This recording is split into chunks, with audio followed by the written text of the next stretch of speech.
So in continuation with the previous lecture, we have been observing, or we are trying to explore more market anomalies.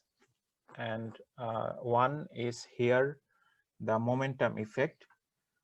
So what kind of effect has been termed as momentum effect?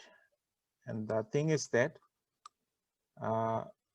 it has been observed by these two authors, Jagadish and Titman. What they did, they sorted the stocks based on their performance, based on their past performance. So they looked at the performance of the stocks for last 12 months. So for how many years? For 1 year. So based on that, they have made a sorting. So which thing is indicated as performance of a stock return? 12-month return, sir. Yeah, stock return. So that stock return has been taken as a basis for sorting the stocks. So which stocks should come first? If I sort from smallest to largest, the stocks which performed worst, they will come first, and the stocks which performed very well, which performed strongly, they will come to last. We are sorting from smallest to largest, or worst to best. And if we do just the opposite, what will happen? The best performing stocks will come first, and the worst performing stocks will come at last. Okay, have you got the way how to sort in terms of stock return? Say I am writing some stocks name A, B, C, D, E.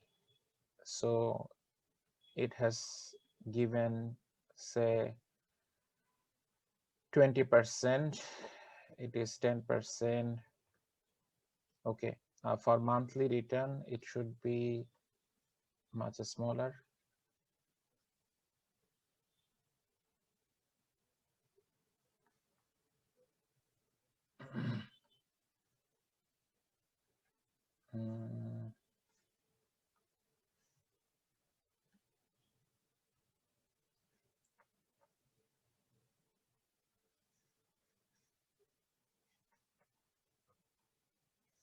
Okay, so stock A1 has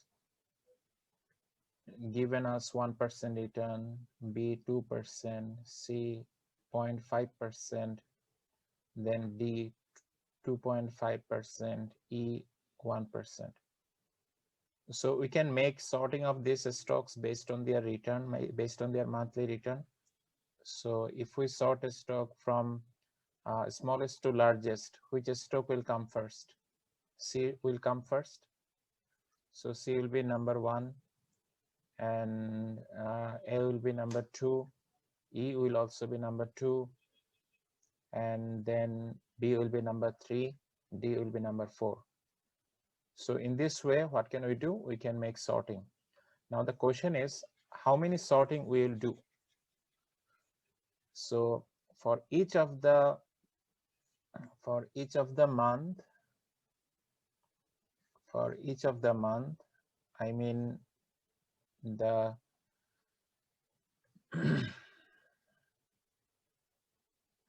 for each month in the last 12 months or in last 1 year, they have sorted. Jagadish and Titman did sorting for the stocks based on the stock return in each month,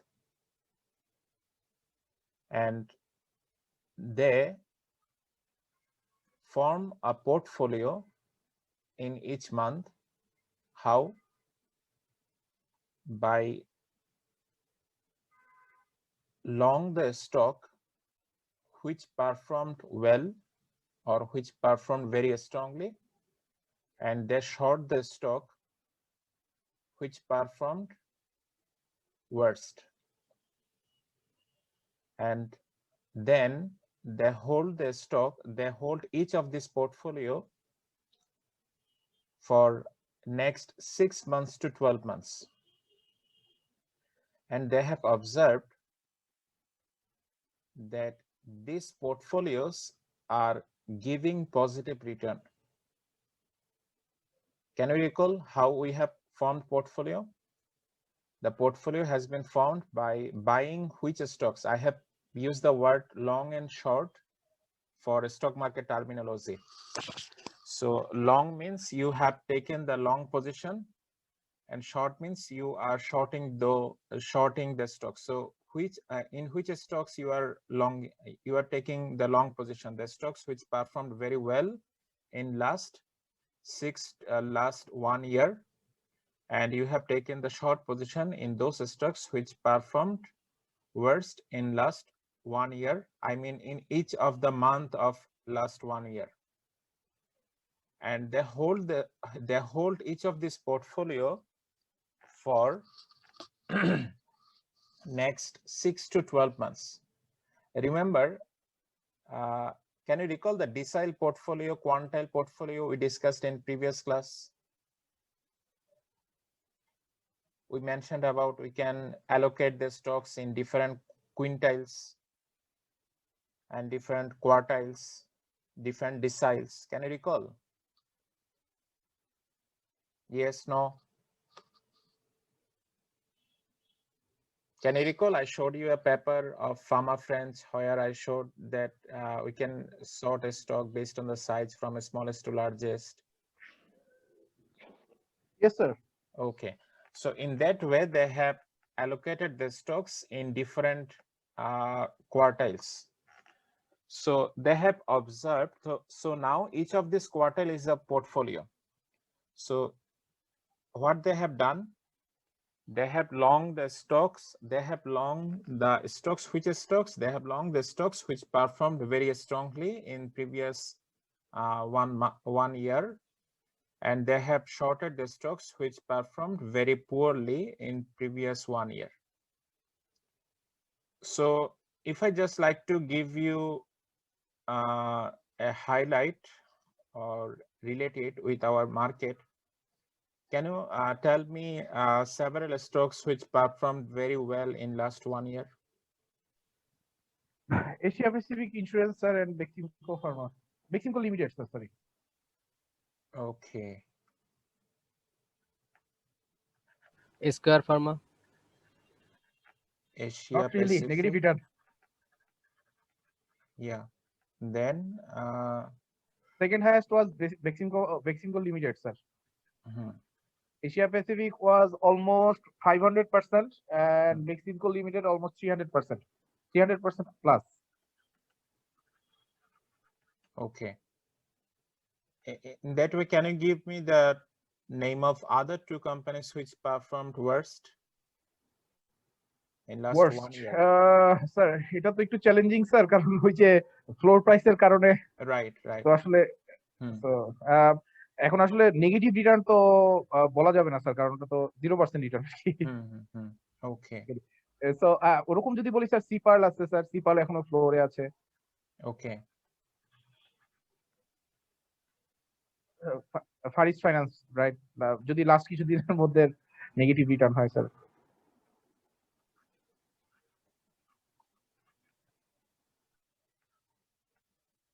Okay, just for example, okay.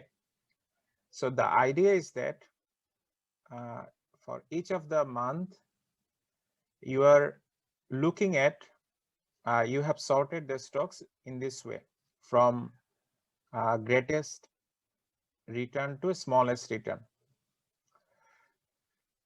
So each of the month, based on that, what you have done, you have observed this, and based on this, you have formed a portfolio.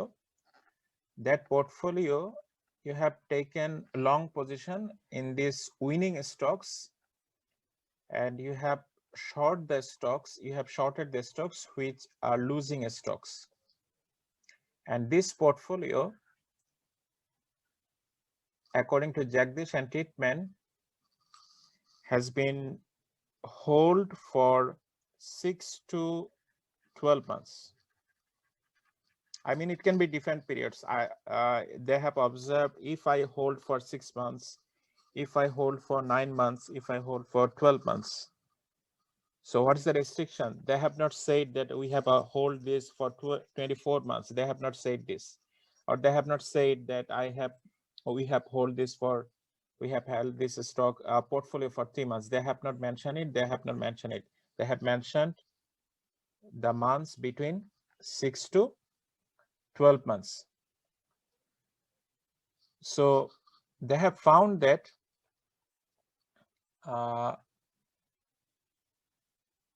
if I do this, in that case, I can generate a return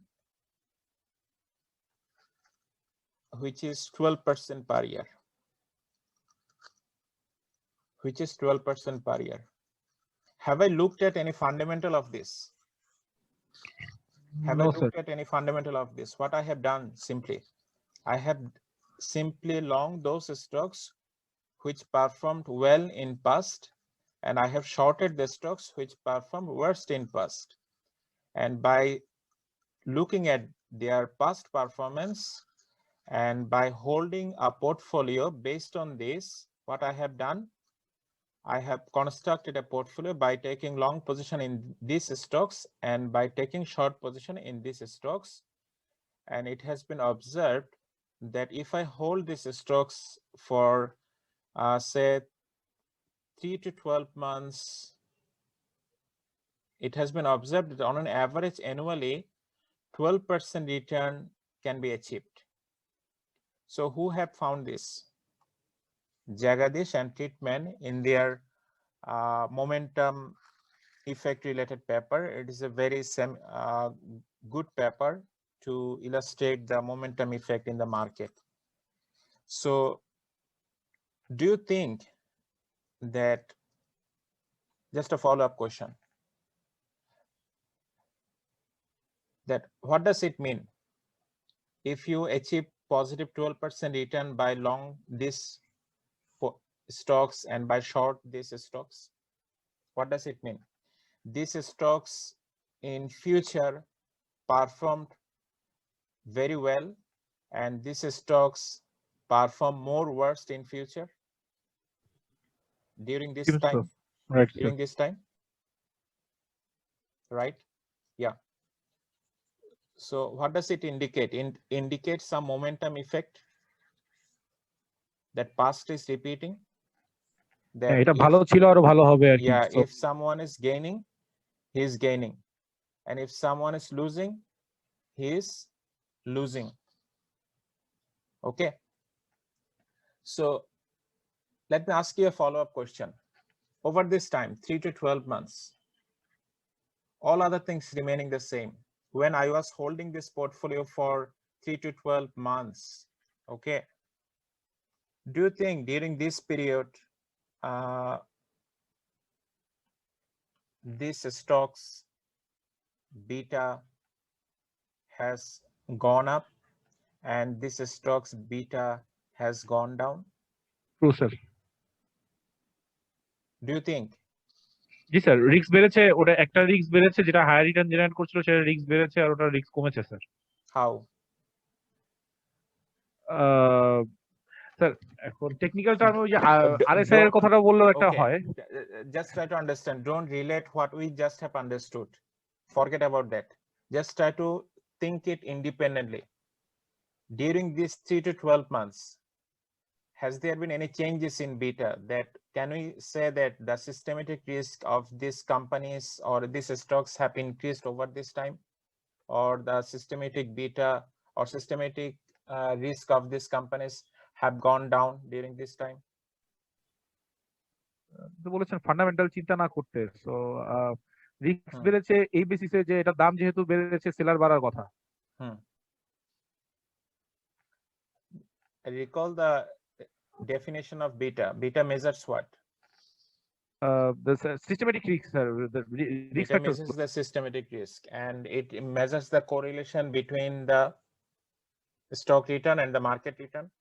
Right, sir. Okay. So what do you think?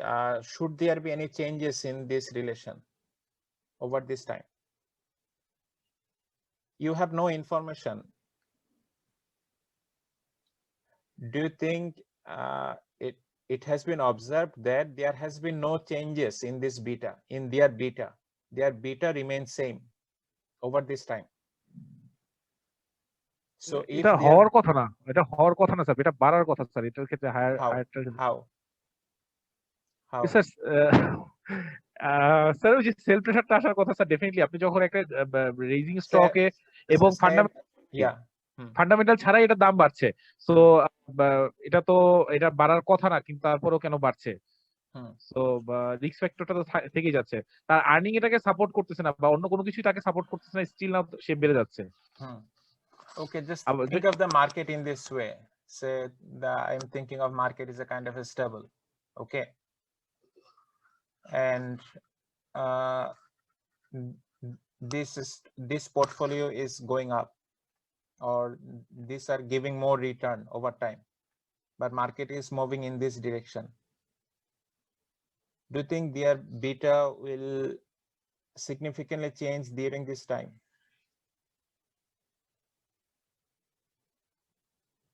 They also exhibited this kind of pattern in previous time. I mean, they already have earned significant return in last 1 year, each of the month of the last 1 year. সব case থেকে কিন্তু সব perspective থেকে মনে হচ্ছে যে এটা বাড়ছে। যেমন স্যার রিটার্ন যদি হায়ার জেনারেট হয়, ডেফিনেটলি সেখানে রিস্ক যেখানে বেশি ছিল সেখানেই তো হায়ার রিটার্ন জেনারেট হবে থিওরিটিক্যালি। সো ওদিক থেকে why you are seeing the risk has gone up? Do you have any evidence that risk has gone up for these companies? From the presented data, no, sir. I don't have any evidence. From the presented data, I don't have any evidence. No evidence, right? Right, sir. So if you do have no evidence, you have to believe on that. Okay. So there has been no changes in the beta. There has been no changes in the risk profile. If there has been changes in the risk profile during this time, there has been any changes in the systematic risk, this return, what they are showing, this portfolio, 12% return, they are showing this return in which period? 3 to 12 months holding period. In that case, if they really have a higher risk during this period, their beta should go up. Their beta should go up, but it has been observed that during this time, their beta has not been changed significantly. Their beta remains same. Just try to understand it. If their beta changes during this period, if their beta changes during this period, and this beta would explain why I am getting this 12% return. If their beta goes up very positive direction and their beta goes down in negative direction, and if their beta goes up for the market, they should have higher return according to CAPM. If their beta goes up, if the beta goes up, if the beta goes up, the return should go up too. Return should go up. And what should happen for this?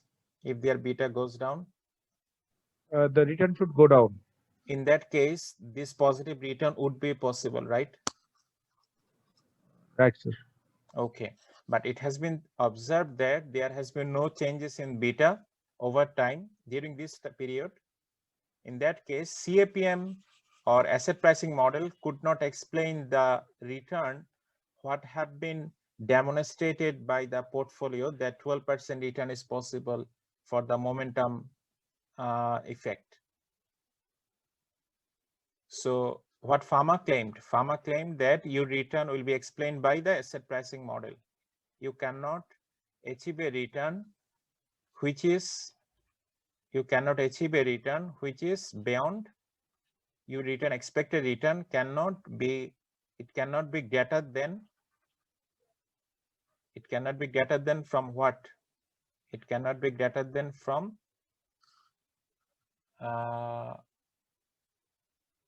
what is the normal return? Your normal return is, if I write here beta, and it is the market return, and it is the risk-free rate. It is your normal return.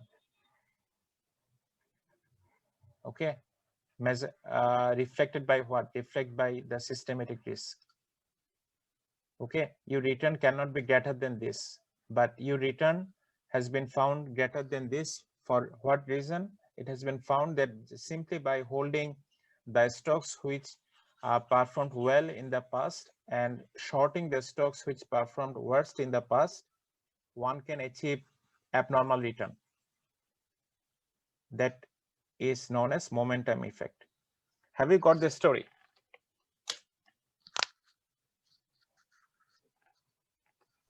Do you have experience of having this kind of momentum return? Say, for example, you are right now buying a stock, and you have seen that this stock performed well in past 1 year, and you have bought the stock based on that, and you are seeing that this stock is giving positive return in this year also, but still there is no significant changes in their information. Have you observed this? Yes, sir. বেক্সিমকোর কথা বললেই sir এটা তো হচ্ছে sir.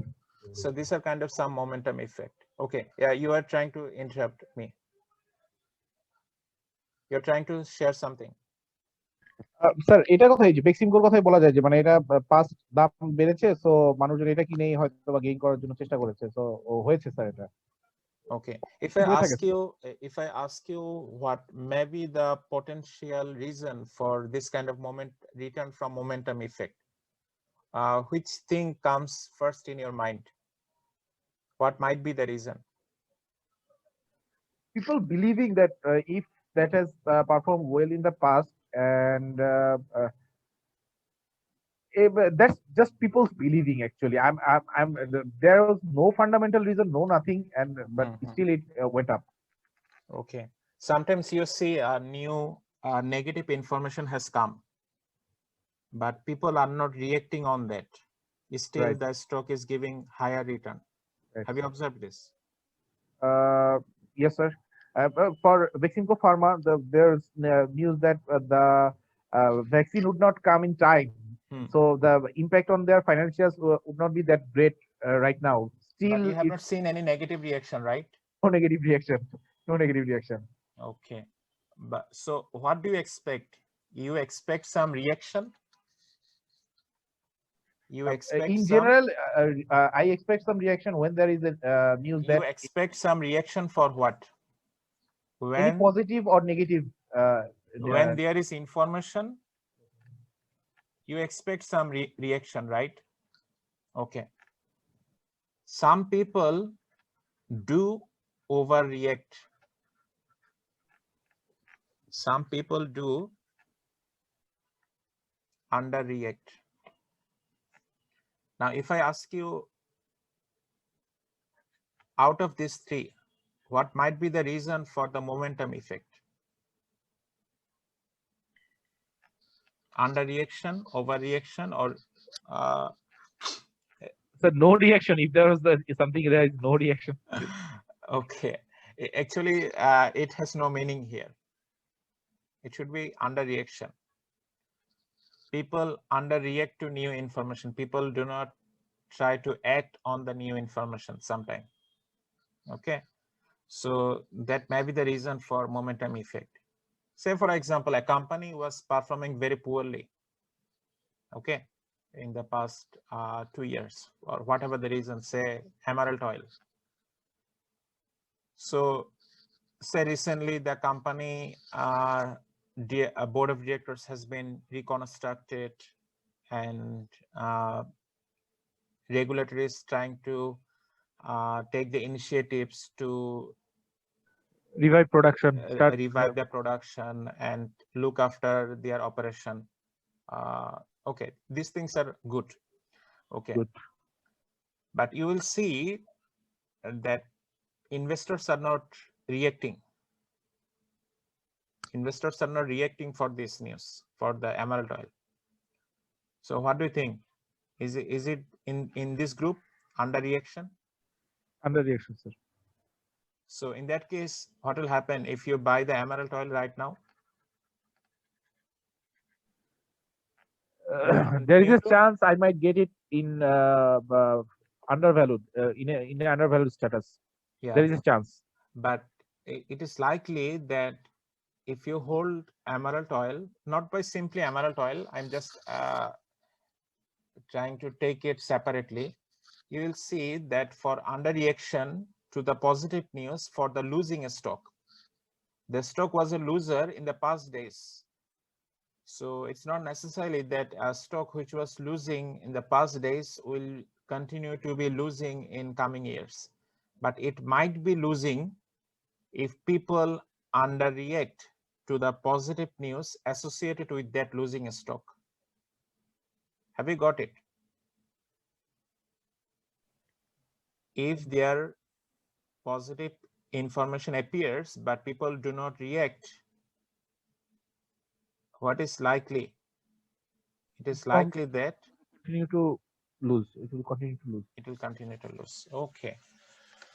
Now we'll look at just the opposite thing, which has been found by Thaler, Bond and Thaler in 1985. So that is just the opposite. So what they did, they sort the stock based on the stock return, and they form the portfolio by long those stocks which perform worst, and they short the stocks which perform best in the previous 3 years. Okay. So then they look at the return of those portfolios over the 5 years following the portfolio formation. So what they have observed that the loser portfolio, I mean those stocks, this portfolio contains which stocks? This portfolio contains those stocks which performed poorly in which years? In previous 3 years. 12 years. And this portfolio includes which stocks? The stocks which performed very well in the past 3 years. And they have observed the performance of this stock, performance of this portfolio after construction from this date to up to 30, say up to 40 months after portfolio formation. What you are observing? The portfolios, which is, you see that just the opposite. The loser portfolio, loser means it was loser in the previous 3 years, but now what is happening? It is showing the opposite picture now. The portfolio, loser portfolio, is showing positive return, and the winner portfolio is showing negative return. Have we got it? Just the opposite of what we have observed in the momentum effect. And what do you think? What is happening here? If I try to draw the line for this portfolio before the portfolio formation, what we will see? This portfolio was in this direction. Okay. Right, sir. And this portfolio was in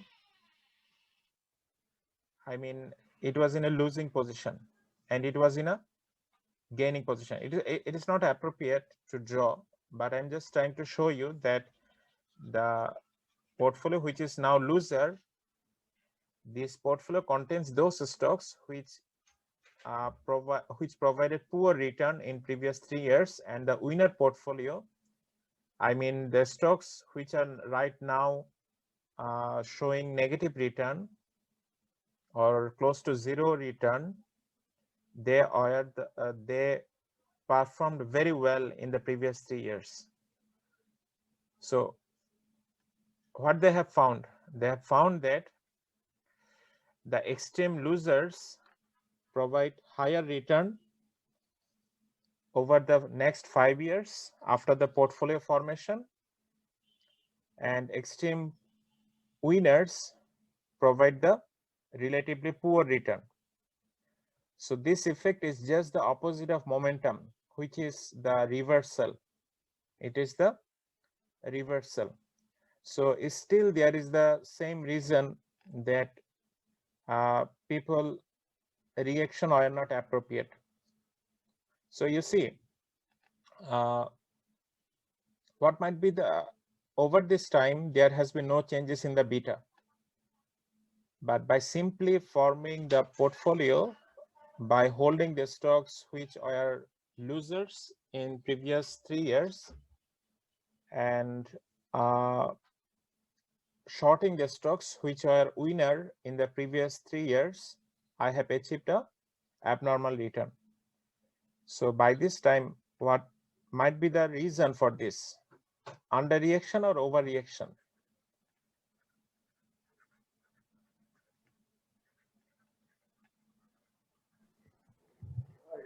This is actually overreaction, I think.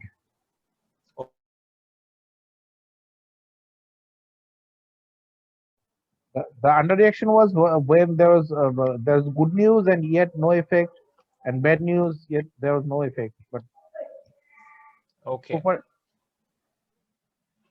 Okay, let me give you one example. Say one particular company name GP.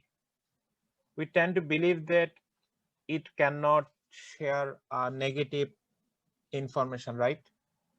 We can't, it is difficult to believe. Right. Okay.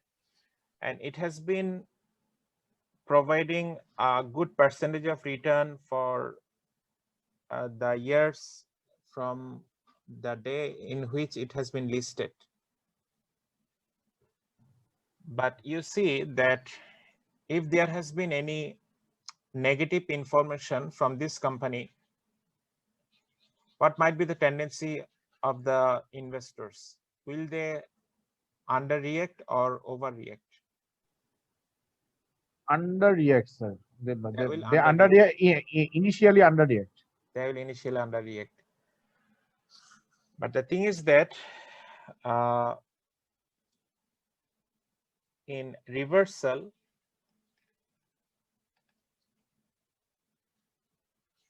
let's try to understand what is the reason for the underperformance of the winning stock and the outperformance of the losing stock.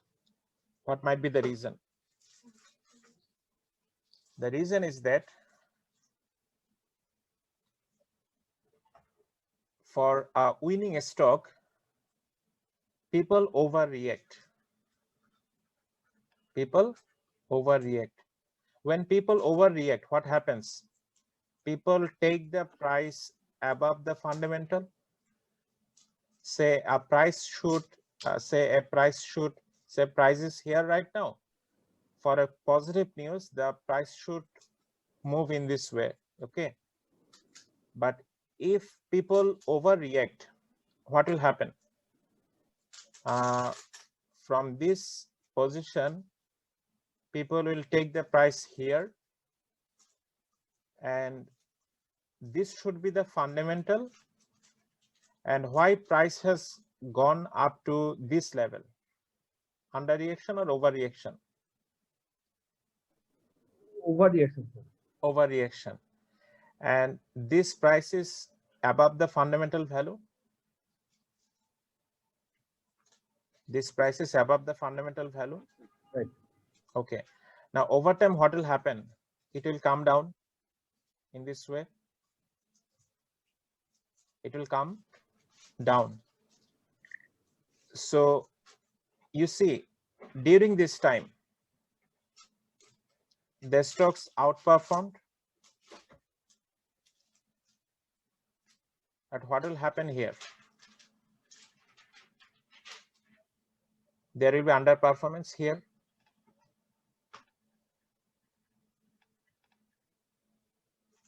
And what is the reason for this outperformance during this time and the underperformance during this time? Because people overreacted. People overreacted. And the exact opposite thing happens for the losing stock. Say Emerald Oil. Okay. People have been listening negative news for this company for last couple of years. Okay. Now, if there has been any positive information, people tend to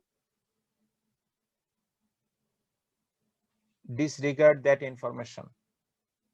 People tend to disregard that information. In that case, what will happen to the price of Emerald Oil? It will tend to be overvalued or it will tend to be undervalued? Undervalued, sir. It will tend to be undervalued. In that case, right now, this is a losing stock. Okay. Now, if you end up buying this undervalued stock, what will happen? The market will over time fair value the Market stock. will over time turn to the fair market equilibrium, and you will see that you have been able to achieve positive return. So that is the reason for the outperformance of losing portfolio and the underperformance of the winning portfolio. Have you got it? This is just the opposite of the momentum. But which evidence found earlier, the reversal or the momentum?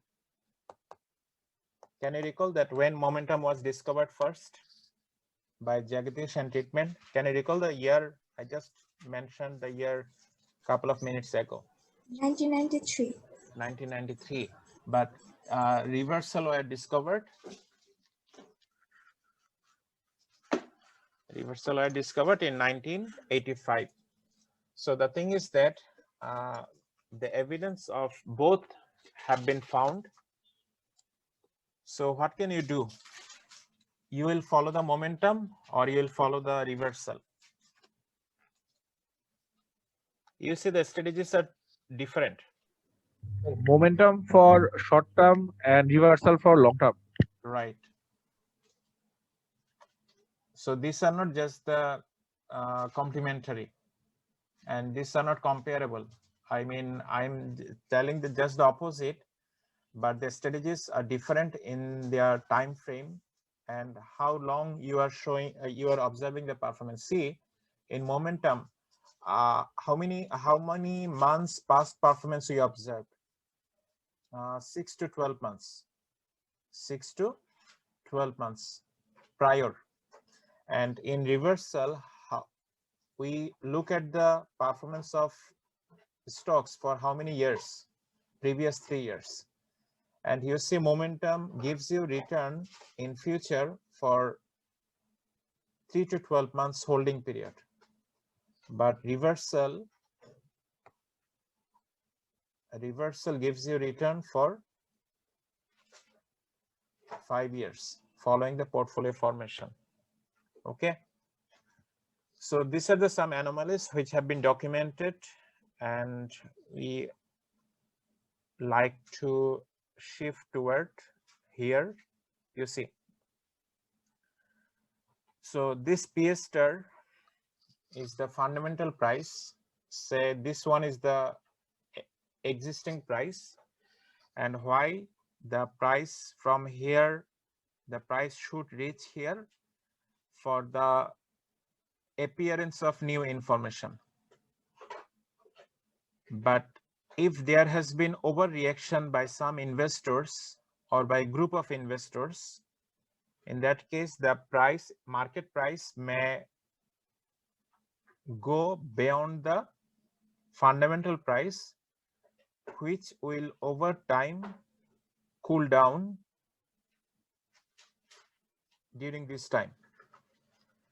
But if there has been underreaction, the price should move here, but the price is moving here, but price moves up to how much? Price moves to smaller changes, smaller positive changes. But over time, it should reach here. It should reach here. So overreaction has been made responsible for which effect? Reversal or momentum? Overreaction has been made responsible for which effect? Reversal or momentum? Overreactions. Momentum has been observed for the overreaction of investors or underreaction of the investors? Reaction, sir. Momentum is underreaction. Underreaction, right. And for reversal, we have observed the reason is? Overreaction, sir. Overreaction, right. Okay. Now the thing is that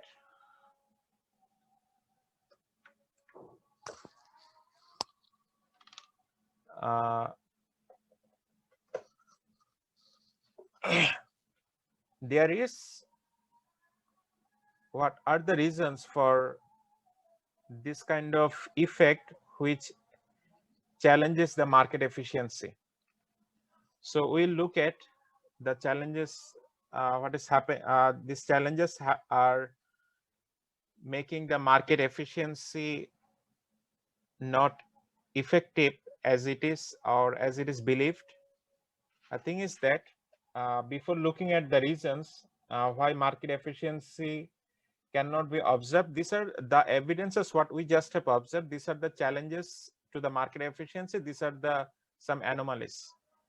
Now we will try to see that what are the reasons which challenges the market efficiency. We'll look at what are the reasons for this size effect, value effect, or the momentum effect, or the reversal effect. So we'll see that in the next content. But before that, we just try to highlight is studying the market efficiency something interesting to explore? The reason is that if you try to explore some discussion on market efficiency, you will see discussion between Fama and the Richard Thaler. Both are from Chicago Booth School of Business, and they have a long debate that whether market is efficient or market is not efficient. So there has been evidence from both sides, and still researchers are exploring that whether market is efficient or market is far from efficient.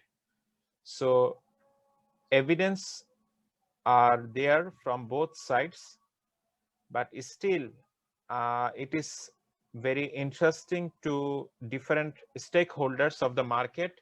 Say for academics in the industry of education, we tend to explore that for what reason market might be efficient, for what reason market might not be efficient, and what are the evidences if the market is efficient, and what are the evidences if the market is not efficient. You just have seen the evidence in the previous class and in the today's class. So say we have seen the evidence of these people found by these people who have shown the efficiency of existence of the market efficiency.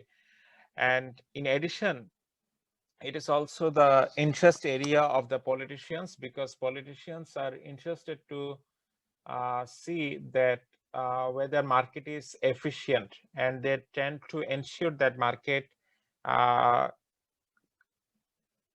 tend to behave like an efficient market.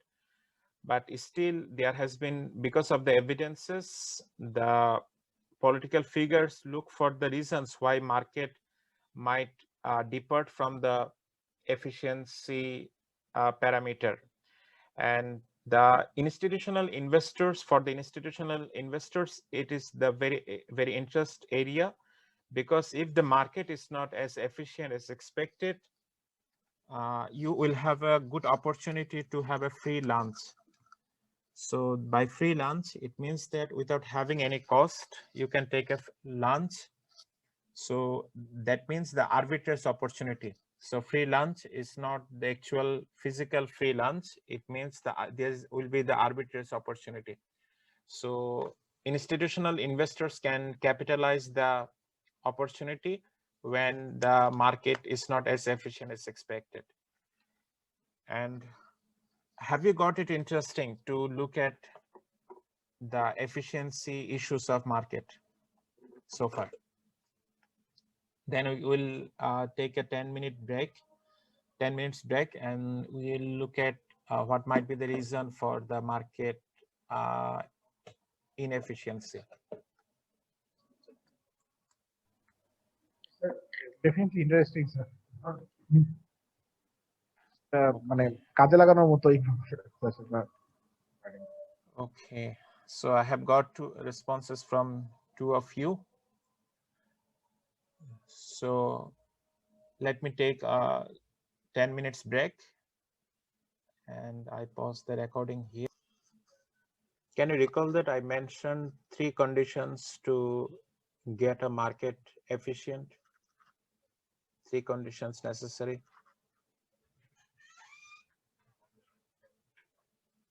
I mean 3 contexts necessary when we will see if any of this condition exist, or if any of the condition is satisfied. In that case, we will see that market is working efficiently. Can you recall the 3 contexts we discussed in previous class? Because we have to start from there.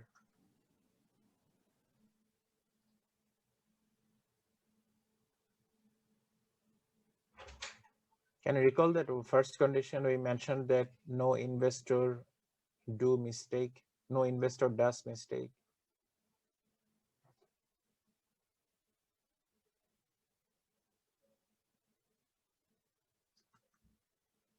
Anyone can you recall?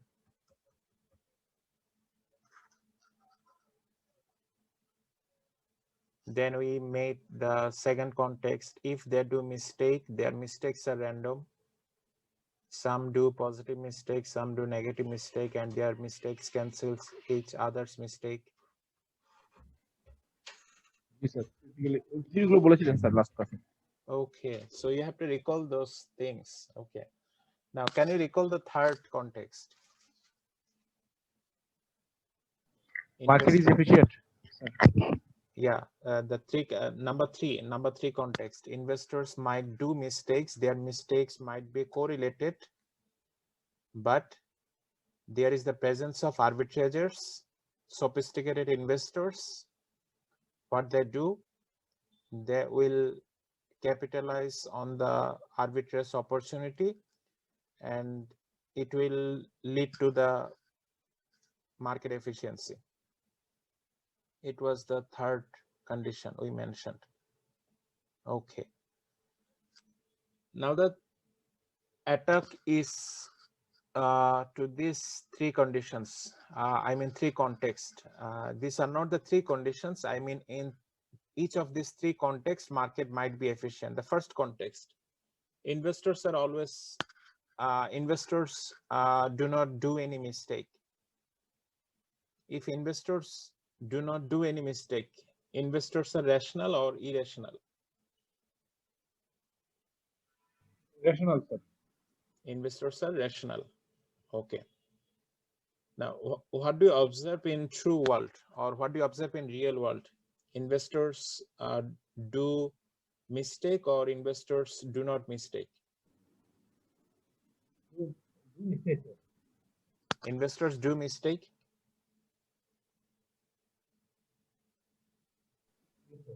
Investors do mistake because they are not as rational as expected. Okay.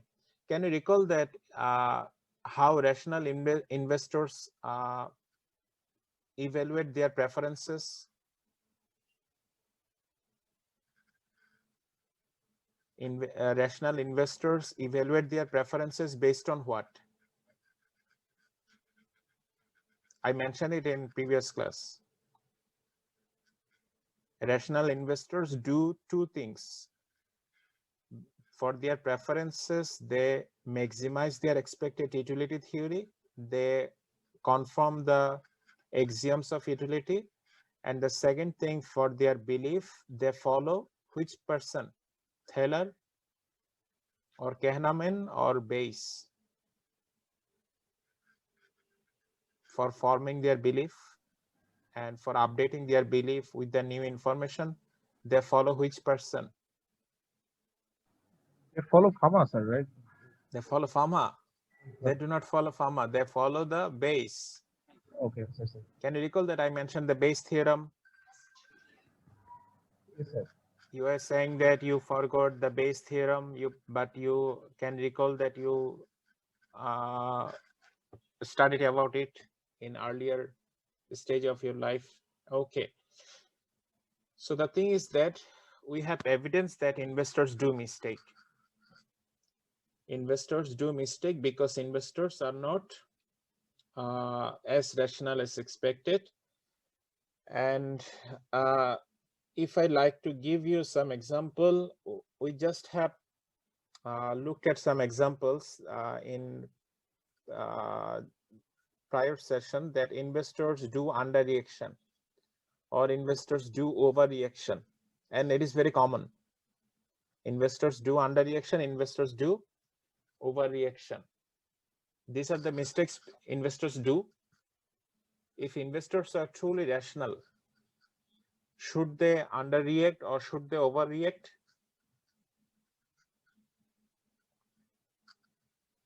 They should not. They should not underreact. They should not overreact. They should react to the positive information positively and to the extent what is necessary, and they should also react to the negative information to that extent which is necessary. And do you believe that it is commonly believed that institutional investors are better than the retail investors or individual investors? Do you believe the same? Institutional investors like mutual fund, then dealer, then hedge fund, these institutional investors are more rational than the retail investors. That's why people tend to follow them. Yes, sir. Major one component, emotion is removed from their equation. Sorry? The institutional investor react less emotionally. Right. Actually, no, they try to act without emotions. Okay, that is the reason that people tend to follow the institutional investors holding for a particular stock. Say, for example, I am right now exploring the Robi. Okay, you see that it is showing that over time how the position of the different investors are changing. You see, during this period, December 31, 2019, how much of the stocks held by the institutional investors? 2.96%. You see this? You see this 2.96%? Those are IPO shares. Those are IPO shares, and they got it in the IPO lottery. Yes, all the institute, public, all got their shares in IPO. Yes, sir. Okay, but you see, over the time, their holding has come down from 2.96% to 2.08% on February 28, 21. True, sir. What happened to public holdings? from 7.04% to 7.92%, now 7.87%. Public holding increased. Now, what do you think? Can you guess anything from here? From institutional 2.96 to 2.08%. Price increased in the in January, went up to 70. Institute sold, public buy, public bought. Then again the price fell down. Institute bought a very little portion actually. So that's the situation. Institutional investors bought little from the secondary market, right? Very little, very little. Very little. So what do you think? They tend to believe that it is trading at a overprice or underprice? Overvalued. That is trading at overvalued situation. Okay. So we have got evidence that, or we tend to believe that institutional investors are likely to be more rational. Okay. But let me share one evidence from my own experience, then another from the research findings. Okay. So one from my personal experience is that I asked from the portfolio manager of one open-end mutual fund. So I asked simply from him that whether he follows the investor sentiment. So the question is exactly like this. For example, investor sentiment for a particular stock is very positive right now. So do you follow that sentiment? I mean, when investors are crowding to buy a particular stock, do you take position in that stock? So I think he said he would like to sell. No, it is your expectation. It is your expectation, but what he responded to me that sometimes they follow the sentiment stock because it is not always possible or always safe to hold or to take position based on the fundamental and disregard the sentiment. So what they do, they follow the sentiment stock and they hold for a particular time period, say 3 months or 6 months or a short time period, and they close out their position before the sentiment bursts out. Have you got it? Do you expect it from an institutional investor? No, sir. No. Okay. The thing is that they also tend to follow sometimes they tend to behave irrationally because they behind the institution there are individuals. So you cannot think that those individuals who are running the institution are superhuman and they are fully rational. Okay, sometimes they also acknowledge that they might act they might act greedy, with greed. And let me share another evidence from research findings that is from the you probably have heard about the tech bubble. Yes, sir. Technology In bubble, 2000, during the year 2000, which happened in late 2000, right? the bubble burst. Yeah, it bursted in late 2000. Okay. So when bubble goes up or bubble forms, what do you expect? Say tech stock were performing were outperforming and their prices go beyond their fundamentals. So what do you expect? The from institutional investors, do you expect that they would take short position or they would take long position in the tech stocks which got overpriced? They should have taken long position, but I think everyone got involved in that bubble. Okay, you expect, or we rationally expect that they tend to take the short position because the prices are overpriced. Okay. Now it has been found that hedge funds took a good amount of long position in the outperforming tech stock, and just before the collapse of the bubble, they sold out their position. So they are very timed in their investment. So that's why they are able to reduce the risk exposure by timing it properly. So these are some exceptional case of what have been also evidenced from the institutional investors. So the thing is that why some people, don't forget what we are discussing. We are discussing the effectiveness of the condition context, which is essential to get the market is efficient. So first condition is that investors are rational. We are trying to challenge this assumption. So it has been found that people tend to believe that they always trade based on the information, because information drives the price, and one should invest or one should close out his position just because of the new information, not for other reason. I'm skipping other reason like portfolio rebalancing or overconfidence. I'm skipping those reasons. Okay, I'm just trying to think of the reason that investors have a new information. That's why investors should react.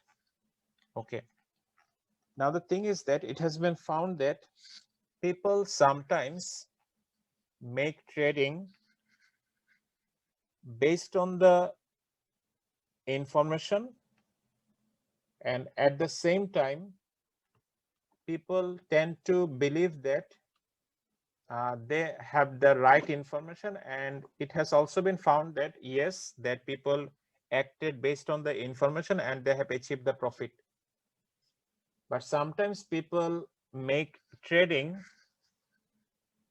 assuming that some event is information, but it has been found that that is not the actual information, rather it was a noise. It was a noise. But what people believed that it is an information, but actually it was not an information. It is a noise. Let me give you an example. You might challenge that example. Say, what should I say? A particular stock. You can't recall the name right now. Okay, say particular stock B. This stock B, regulator has decided this stock B will be included in the DS30.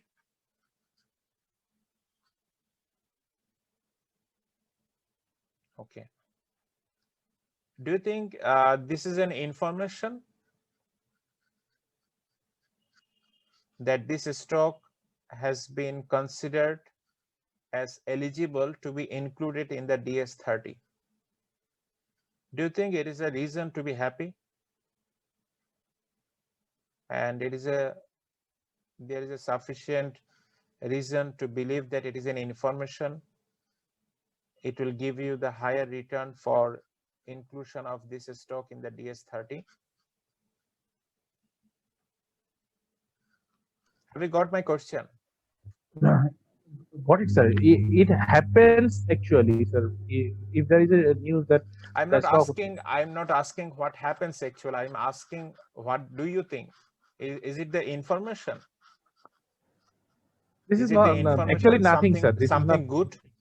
No, not this should not change anything, sir. But what people act, how people act Positively. So these are some kind of information people tend to believe, but it has been found that these are not the information. Rather, these are some noises based on which people make reaction. Okay, and at the same time, if market authority decides that stock B should be excluded from DS30, should be an information.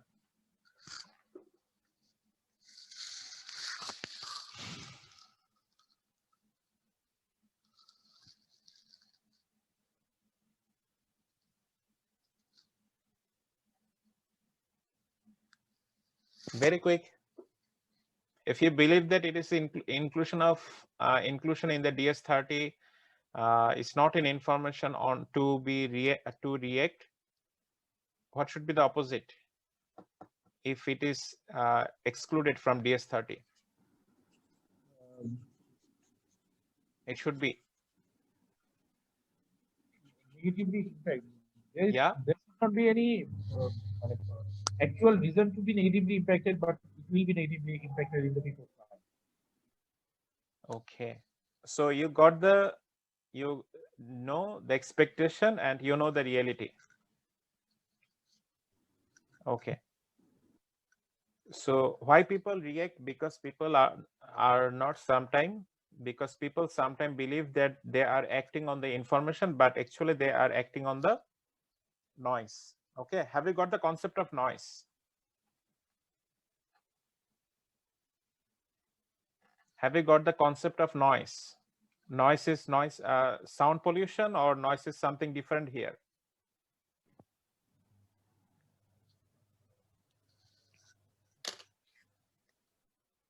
Noise is totally something different here. Something different here. Okay, noise is something misinformation.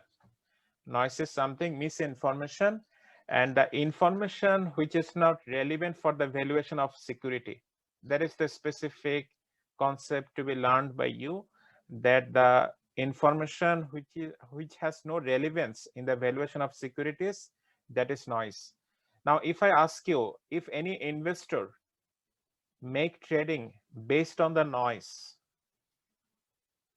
should that investor be termed as a rational investor?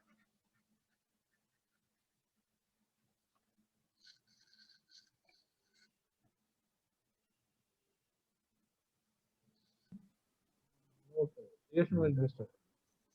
Okay, so usually there is a term which is used very commonly in the behavioral finance to these investors, not irrational investors, but noise trader.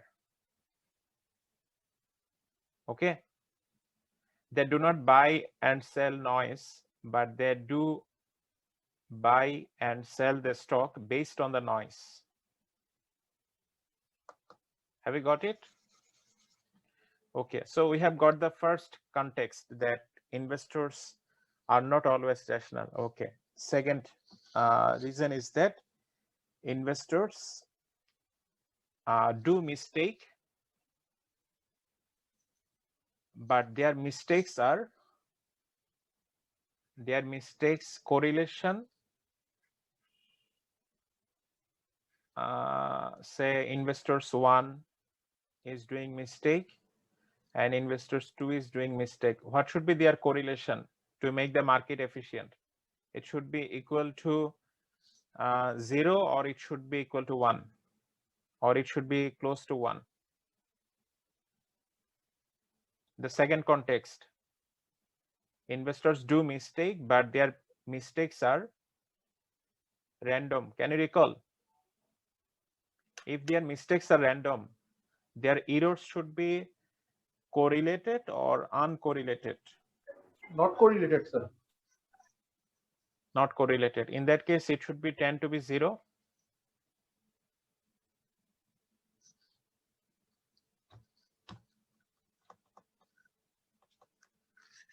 It should be tend to be 0. Okay. Okay. Now give me the answer to some questions. when you people meet together, do you talk about your investment?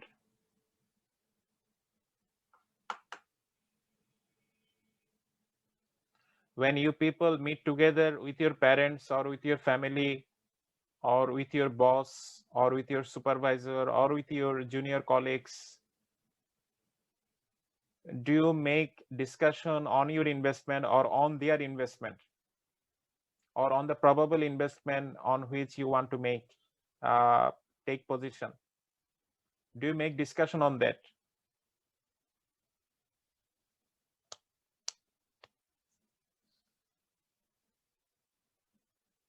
Have you got my question?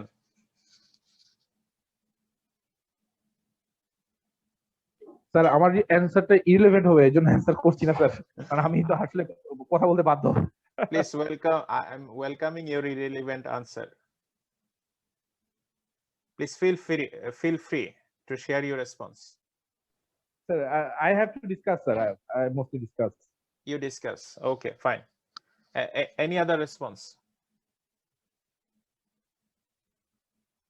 It is not an irrelevant response. It is very relevant response, and we will tend to focus our discussion on that based on your response.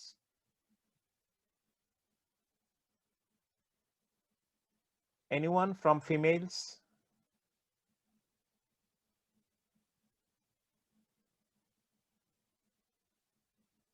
Sanjana Said, you are there?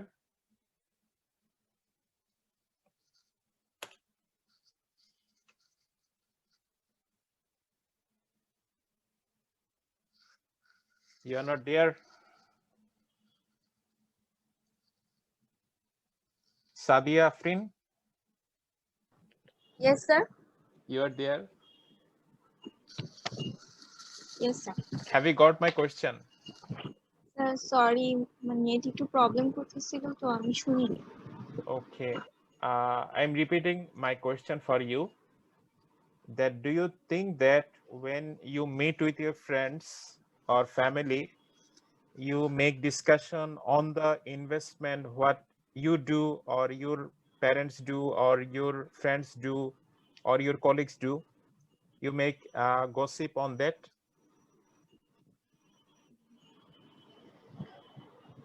On the Sir, things? Yeah. Sir, I probably get influenced by my friend, what my friends do. Sometimes. I'm not unfortunately listening to you clearly. Sir? Sorry, sir, net problem করতেছে। Okay, in that case, keep your microphone silent. Let me ask from some other one. Okay, Tanzila is there.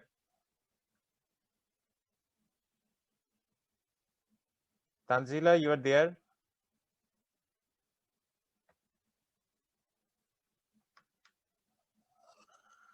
Okay, SM Samuel Momen, you are there? Yes, sir. Okay, have you got my question? Yes, sir. Okay, what should be your response? Sir, How you? Yes, sir. Sir, can you please repeat it again? I'm listening some noise. Hello. Yes, sir. Sir, can you please repeat that question again? Okay, I'm asking that when you spend time with your friends, family, or your colleagues, do you make discussion on the investment, what you are planning to make or what you already have made or what your colleagues are doing? You make discussion on that? Yes, sir. Sometimes we do those discussions when we crashed. Okay, fine. Okay, thank you. Yes, sir. Now keep your microphone silent. Now listen to my response. It has been found that investment activity is a socially driven activity. So what does it actually mean? When people make investment, they talk with their friends, they talk with their neighbor, they talk with their colleagues, and they ask from them or they suggest others that what might be good investment, or I did this investment was not good, or I have made this good investment, you can do this kind of investment, and this stock tends to be outperforming in coming days. Do we make this kind of a statement? Do we make this kind of statements when we discuss?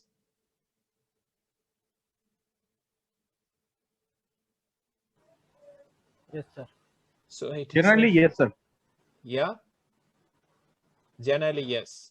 So it has been found that if it is the issue, and if some do mistake, if some people do mistake, what do you believe? Their mistakes will be correlated, or their mistakes will be uncorrelated? Correlated. So in that case, are you getting the evidence of presence of second context, or you get evidence which is against the second context? It is against the second context. Have you heard about, we mentioned about Robert Shiller? Can you recall the Robert Shiller, one of the Nobel Prize winner in behavioral economics in recent years? Can you recall I mentioned about the Robert Shiller? You need to see him. You see, I just have written ROBE. You see, this is the first one. Have you seen this person?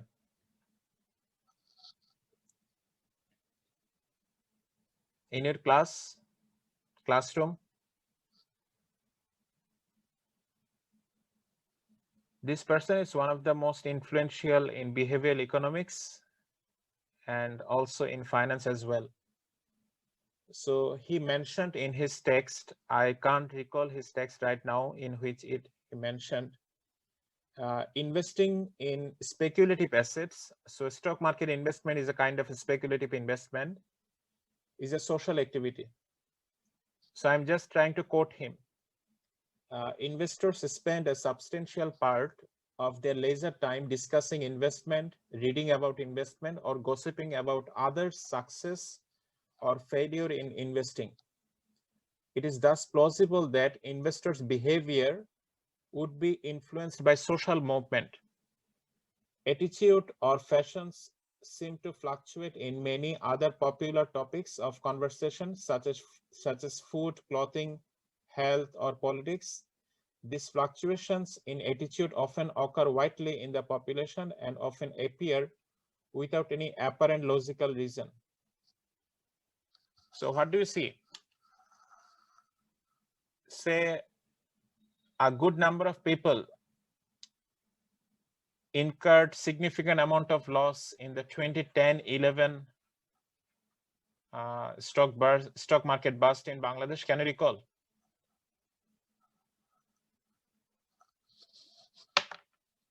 A good number of people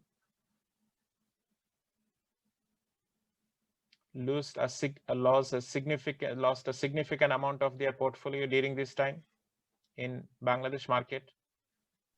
Yes, sir. Okay. So what might be the reason?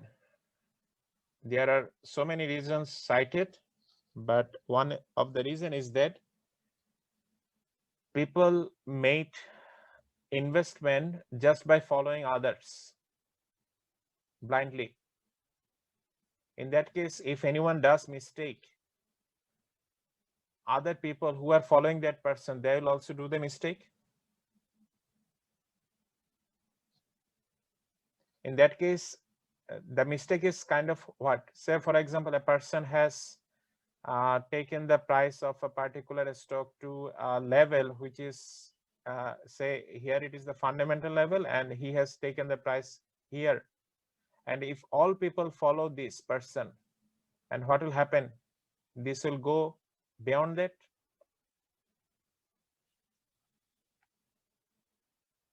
So investors do mistake, and it has been found that their mistakes are not uncorrelated, rather their mistakes are correlated, and that's why they are sometimes noise trader.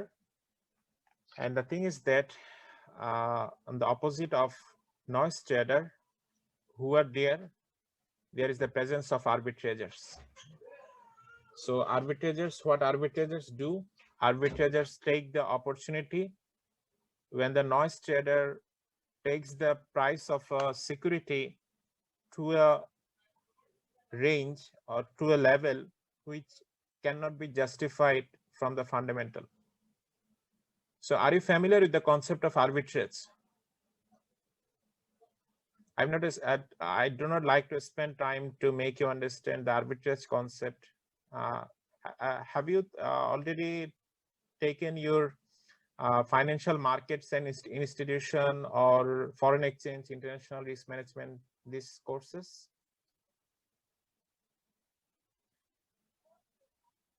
Yes, no? Sir, FMI to mandatory, sir. Okay, sir. Financial market institution already done. Yes, sir. Okay, in that case, you might be very much familiar with the arbitrage. Yes, no?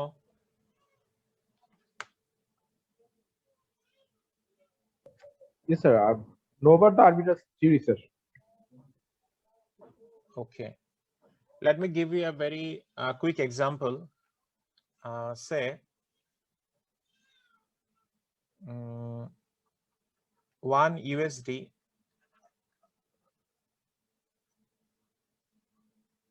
let me write it in this way.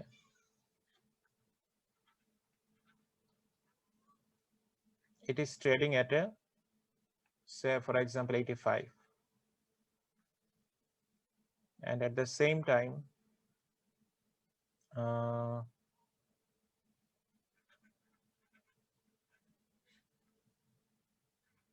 Great Britain pound is trading at a 120.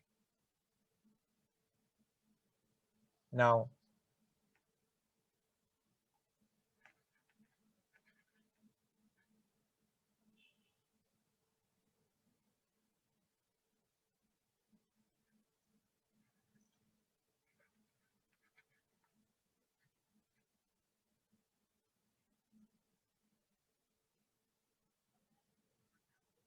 if it is trading at, say,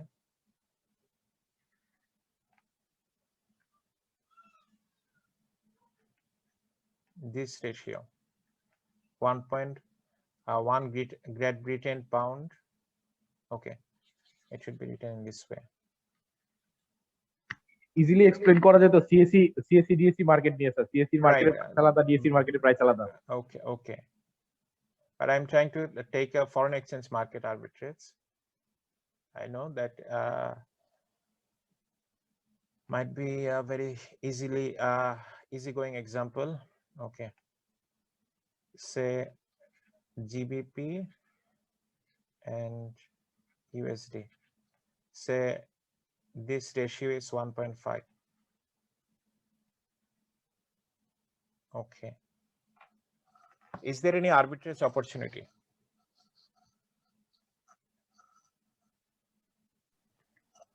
Yes, sir. How? GB এটার রেটটা তো sir এটা মানে mismatch করতেছে sir Because this rate GBP to the USD is not equal to this, right? It is not equal to this. This cross exchange rate is not equal to this. Is this the reason for having the arbitrage opportunity? Yes, sir. Okay. How can we make the arbitrage opportunity? এখানে যেটা দেখা যাচ্ছে sir which is overpriced here. Overpriced হচ্ছে sir এখানে ডলারটা overpriced sir right Dollar is overpriced. আপনি sir এখানে কি পাওয়া যাচ্ছে স্যার 1.5 জিবিপি তে 1 ইউএসডি পাওয়া যাচ্ছে স্যার Yeah. এটা কি এটা না না Sorry. হয়ে গেছে স্যার সরি এর USD The ratio is like this, 1.51. তো দের ইউএসডি তে স্যার আপনার একটা জিবি পাওয়া যাচ্ছে বাট দের ইউএসডি মানে তো স্যার বাংলাদেশি টাকায় হচ্ছে অলমোস্ট 150 টাকা সরি 130 টাকা 130. তো বলা যাচ্ছে যে স্যার আপনার ইউএসডিটা 130 আর USD 120 dollar is over value sir Dollar is over value is overvalued. So in that case, what can we do? Dollar sell করব জিবি বাই করব How? 120 টাকা দিয়ে জিবি বাই করব আর 85 টাকা দিয়ে ডলার সেল করব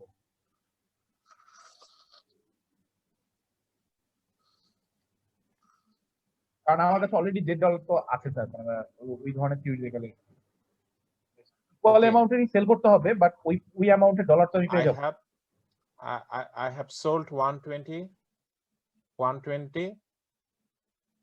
I have sold 1 GBP, right? Got 120 BDT. Sorry?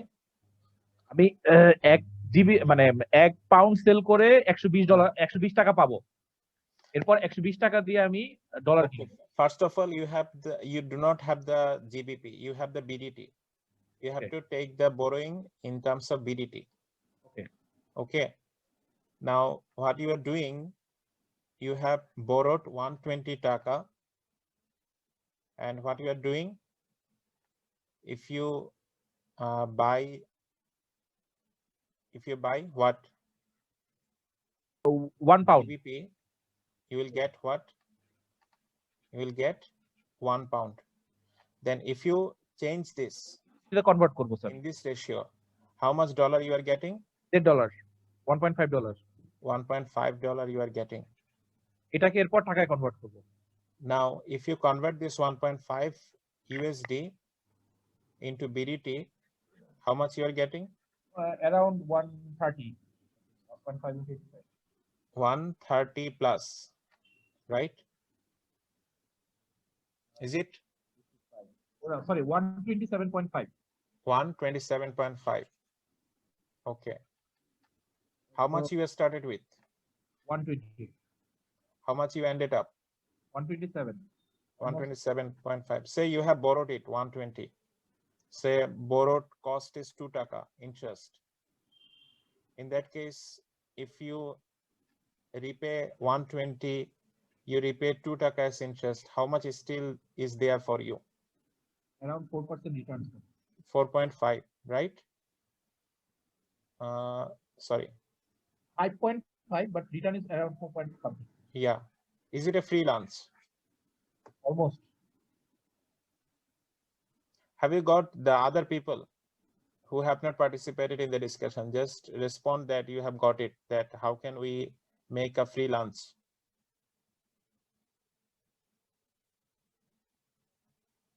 I have not invested anything from me.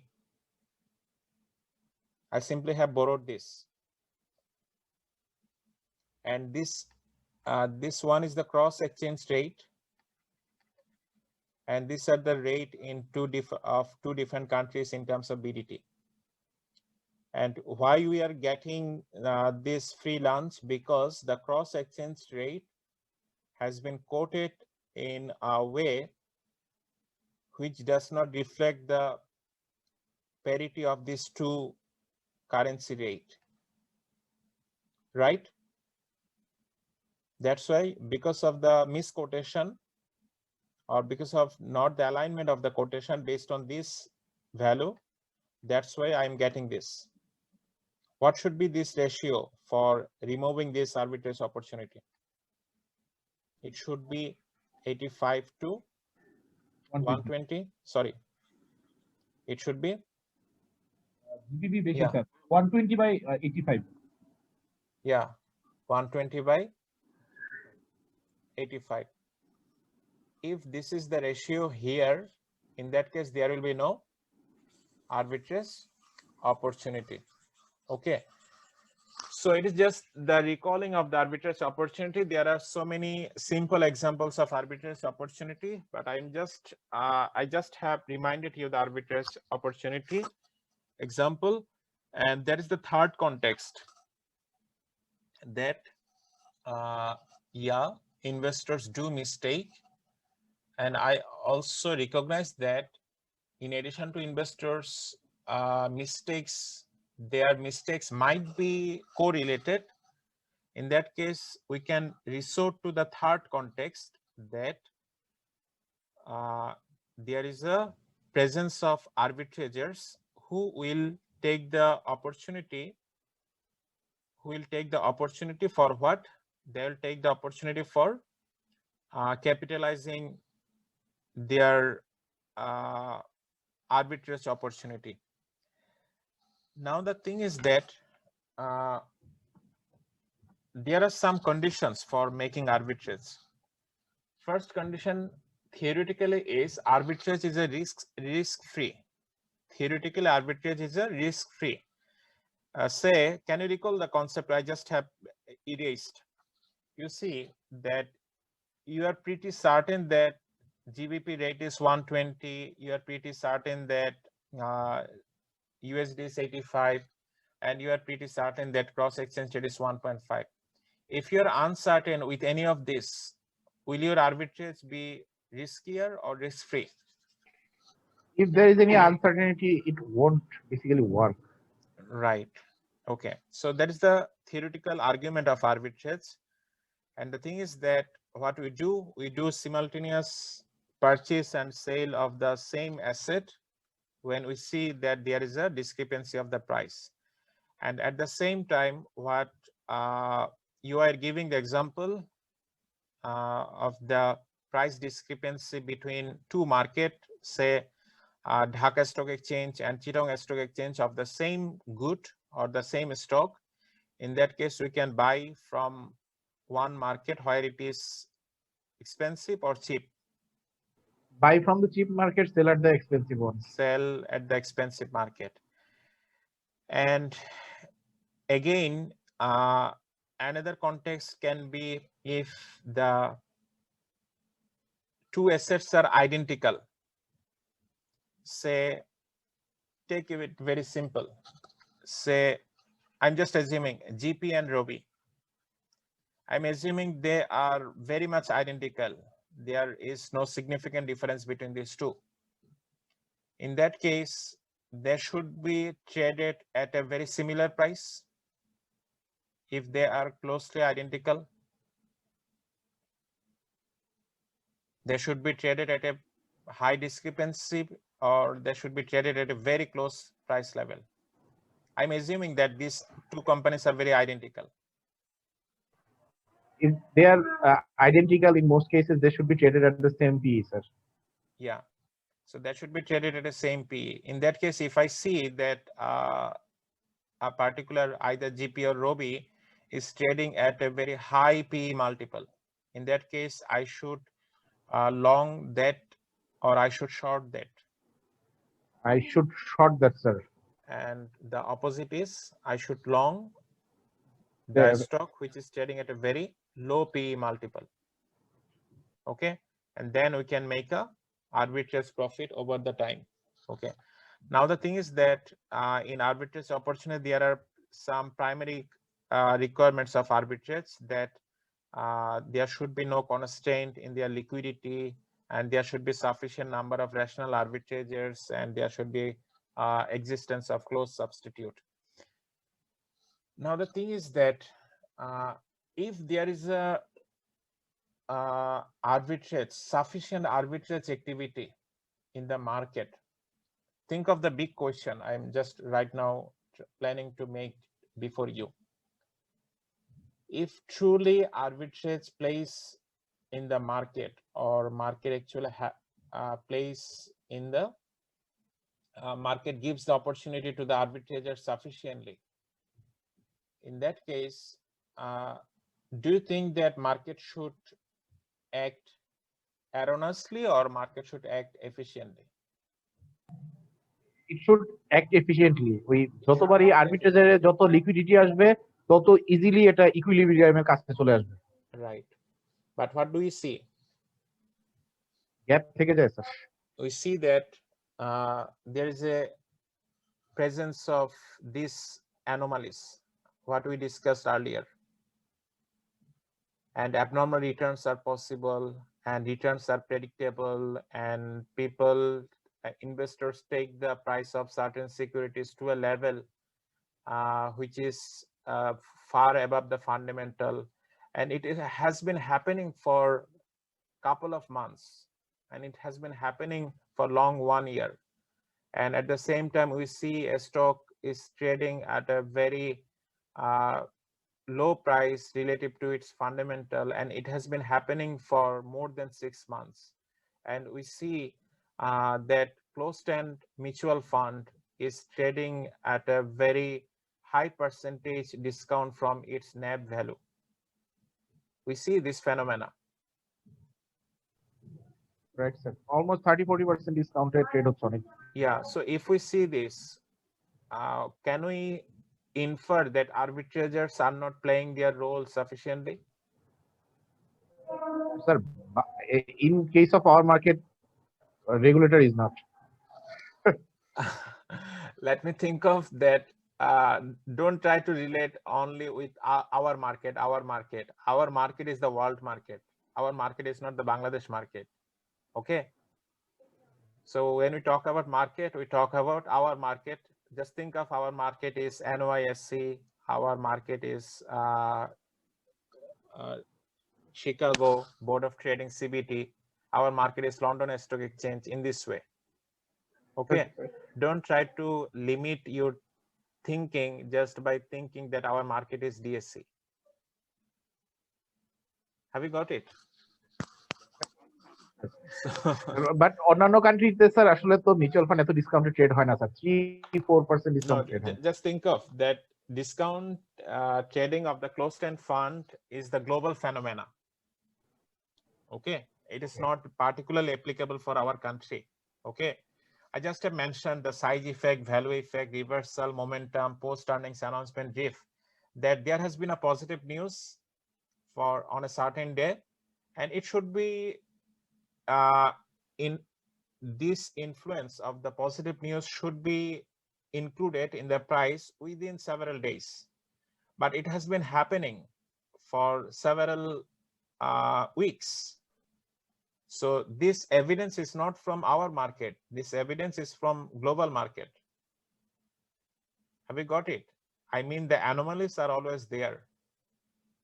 So the thing is that obviously we can infer that arbitrageurs are not playing their role as expectedly. Okay. So should we ask question why arbitrageurs are not playing their role sufficiently? Should we ask this question now? That if there is a presence of opportunity to make a free lunch, why arbitrageurs are not playing their role sufficiently?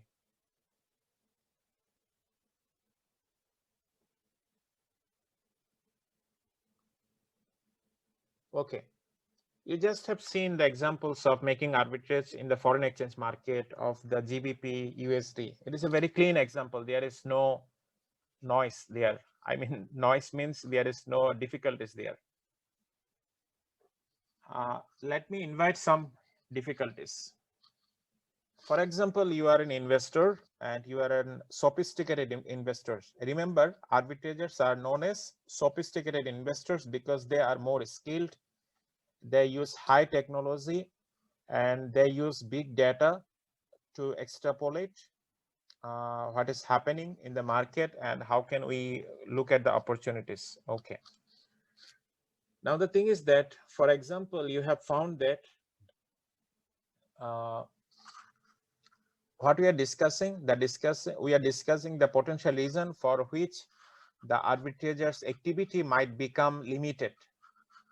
So one potential risk we like to discuss right now is the fundamental risk. So fundamental risk, these are the risks which arise for changes in the valuation because of the arrival of new information in the holding period. Say, for example, you have discovered a stock. Are you listening to my voice clearly? Is it sufficiently loud, clear? Yes, sir. Okay. Yes, sir.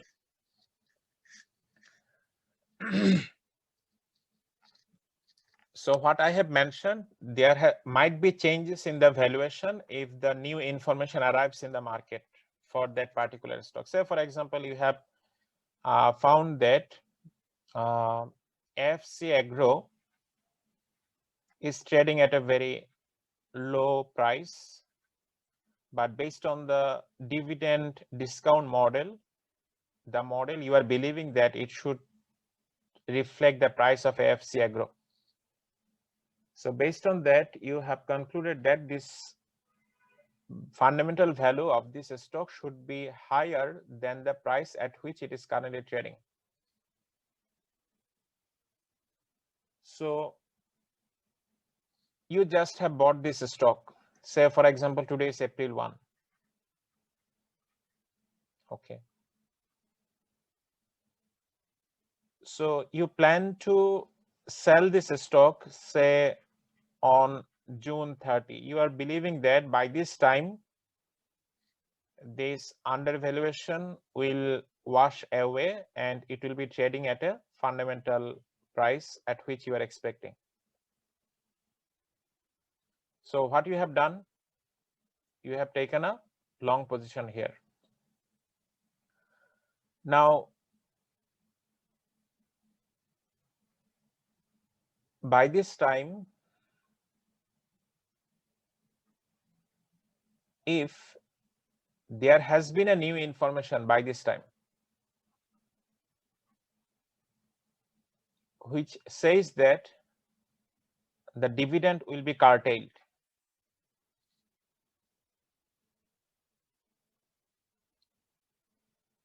there might be this kind of information between this time, between the buying time, between the expected selling time. There might be the appearance of this kind of new information. So there is a risk. And now if I just think of that AFC Agro is not a good company, but it is trading at an overvalued price, what will you do? You will go for taking a long position or you will go for taking a short position? Don't think that our market does not allow the short position. Assume that our market allows the short position, taking short position, and our regulator has already planned a draft for the short sellers rule, short selling rules. Okay, so within a very short possible time, we will see that you can make a short trading when you believe that some stocks are erroneously overpriced. Okay. Now you have taken a short position because it is trading at overpriced. The second context. Now you have taken position on April 1. When you are planning to close this, June 30. So what is the responsibility of short trader?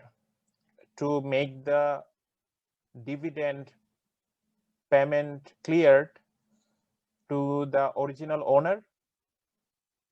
Are you familiar with this? If you are a short trader, you should make the dividend payment clear, which might be due at this time. Yes, sir. Okay. So if in between this time, if the company gives a good news and also the company gives another good news that for this good news, we will give this amount of dividend. Will your cost of short selling go up or go down? go up. So will it become riskier for you to take this arbitrage opportunity? Definitely, sir. Okay. So how can we mitigate this?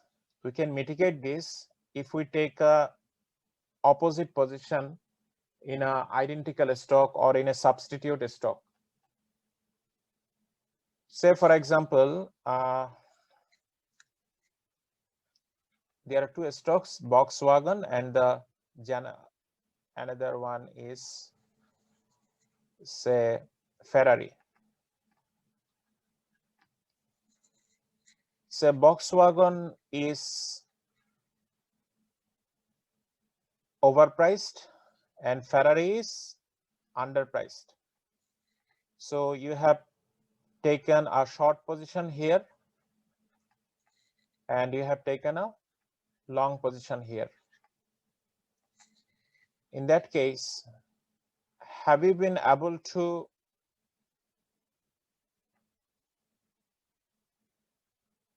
lock any kind of risk which might arise from this company? I mean, say this company specific risk. কোনো একটা policy change আসলে দুইটার জন্যই applicable হবে, so রিস্কটা তো কমে যাবে sir. In that case, মানে এক জায়গায় যদি আমি in that case, you can mitigate the industry risk, right? Right. Because you are in a long position for one and short position for another one. So you can mitigate it, or if you buy the industry portfolio, in that case, you can also reduce the market risk. But can you reduce the risk of risk which is particularly specific for Volkswagen? Say at this point of time when you are making this position, Volkswagen has declared that we'll go for making electric vehicles. Volkswagen has recently announced it. It was trading at a very low price in last 1 year, but recently it has announced that it will go for electric vehicles. In that case, will your short position becomes riskier? Yes, sir. Good news. And this risk, can it be mitigated by taking long position here? No, sir. This company specific risk cannot be mitigated by this position here. Okay. So these are the some reason which we like to discuss under the concept of fundamental risk. And now the next most important risk which limits the arbitrage activity of the arbitrageurs, that is the noise trader risk. Can you recall which traders we have termed as noise trader? Don't try to think in this way. The traders who make trading based on the noise, they are the noise traders. Okay. Noise traders trade on the information which might look like information, but that are those are the misinformation. Okay. And they make trading, they make investment based on that information. That's why they are termed as noise trader. So just think of okay, say you just have taken example of CSE and DSE. So GP, okay, GP has become very attentive stock. Okay, just think of Western Marine Shipyard. Have you heard about this company? Western Marine? Yes. Okay. So this company is listed in both CSE and DSE. Are you familiar with these two bourses of our country? Yes, sir. Okay. Now, what should expect? It should be traded at the same price at any point of time in these two market. It is expected, sir. Okay. But sometimes we see there are discrepancy, but you have to understand that the discrepancy is not sufficient enough to take the arbitrage opportunity. But sometimes it has been observed that, say, just think of global market. There is a market in London, there is a market in Frankfurt.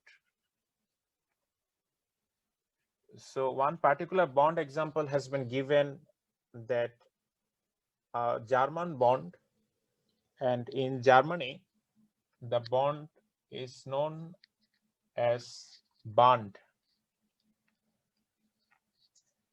So this bond is very identical, but it was trading at a different price here and here. If you express in common currency, it has been observed that they are trading at a different price between in London market and the Frankfurt market. So if it is expensive here, what should you do as an arbitrager? You should make a short position here. You should make a short position here. And Right. you should make a long position here, right? Right. Okay. So you are a happy arbitrager because you have taken a short position here and you have taken a long position here. What do you expect? In London market, it should come down. And in Frankfurt market, it should go up. You are expecting this pattern? You are expecting this? Yes, sir. Okay. But it has been observed that in London market, after taking short position, it is going in this direction. What will happen to your position? Sir, It will become more risky. risky, sir. Losing position হয়ে যাবে আস্তে আস্তে। Who are making this responsible? These people. Okay.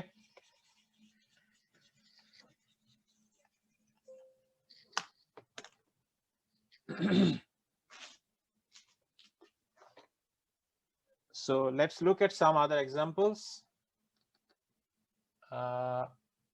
Before that, let me connect my laptop with the charger. It is running out of power.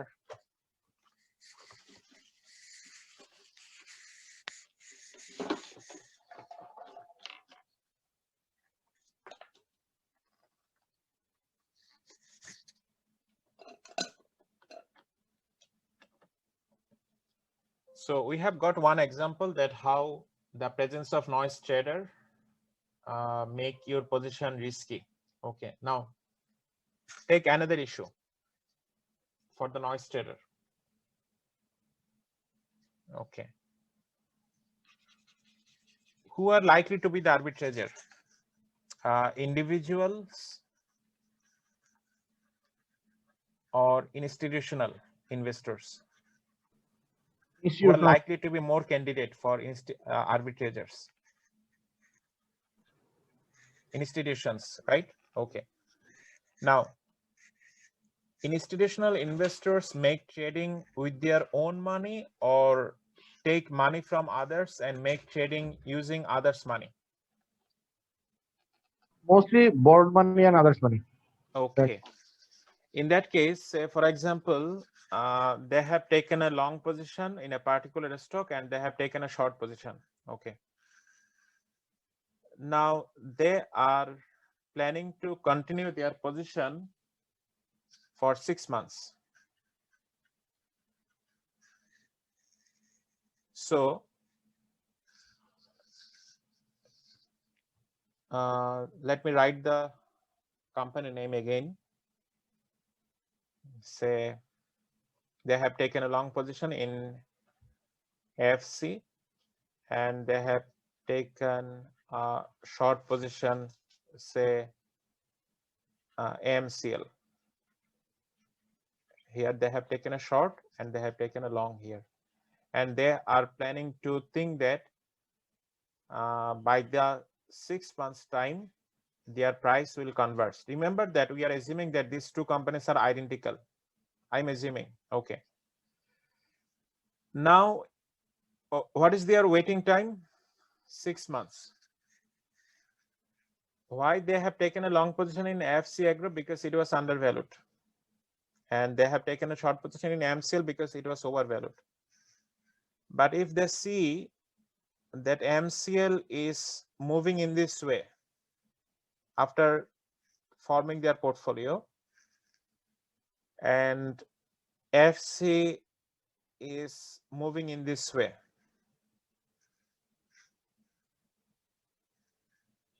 and it is right now 6 months, what should be done by them? What do you think? Is it easy that they will ask another 6 months from their investors that right now the market is not going well as expected by us, and we are wanting to have 6 months more to hold this position, and we are expecting that by next 6 months it will converge. It will converge. Will the investors be happy to extend their holding period time? So it will be difficult to convince the investors that they will continue their position and they will be waiting for 6 months more. All investors will not be agreed or will not be convinced to allow this kind of time. Okay. Now just try to think of who are the people to take the this price to this level instead of coming down here or coming down here. Who are the people here who take this price further upper? Mostly individual who are trades who trades by noise traders. You have to define in this way, noise trader. Okay. Okay. Now, it is very challenging for the money managers to convince the investors that I need more time. Okay. And what do you think? This kind of risk of what noise trader is creating, is it a kind of systematic risk or unsystematic risk?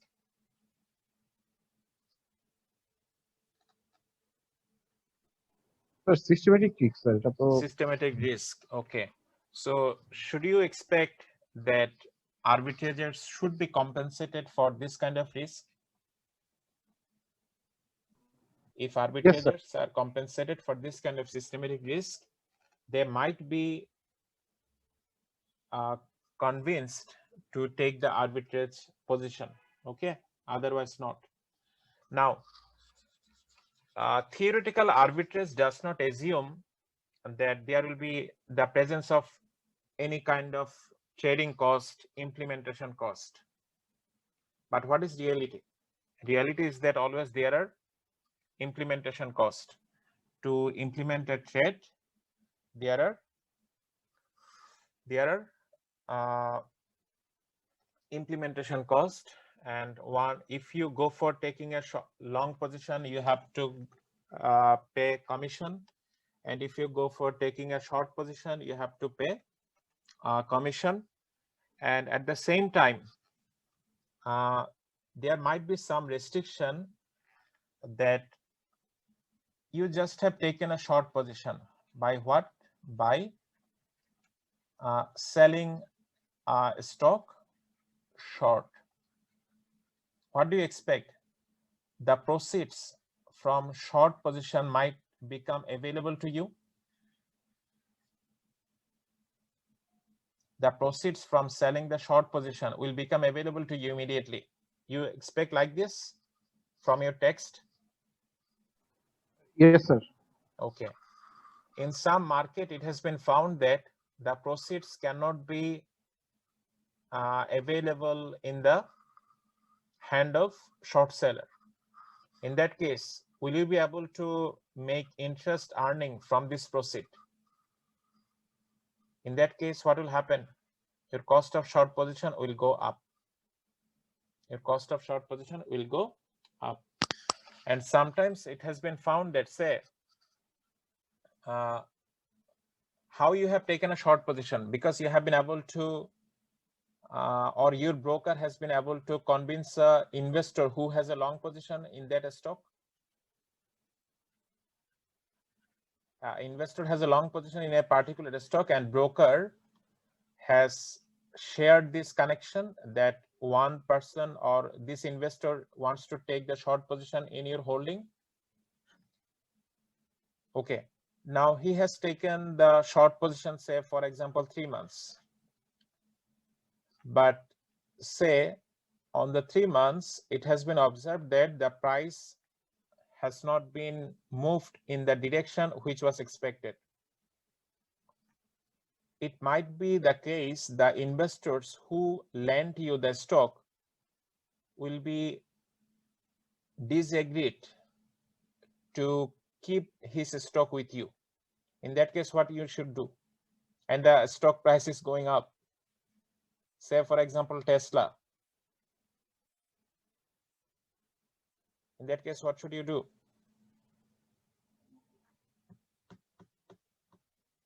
You should close out your position. Either you can close out your position immediately at a higher price, or you can buy at a higher price from the market and satisfy these investors from whom you have taken the stock as a borrowing. Have you got it? So let's conclude with giving one or two particular examples with the noise trader risk and the implementation cost. And you just have got the understanding of implementation cost, that there is a trading cost. Are you familiar with what percentage of trading costs are charged in our market? Buying commission, selling commission by broker in our market. Any idea?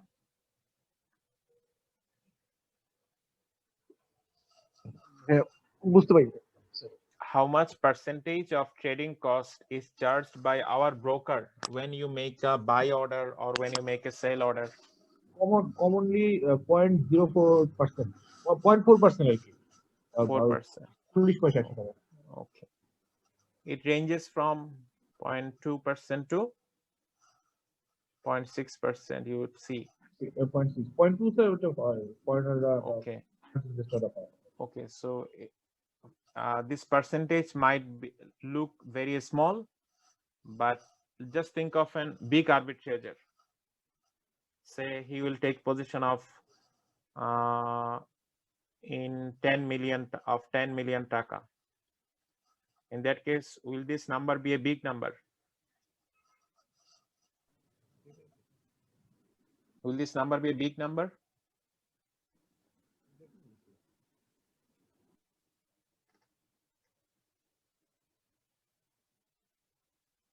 Okay.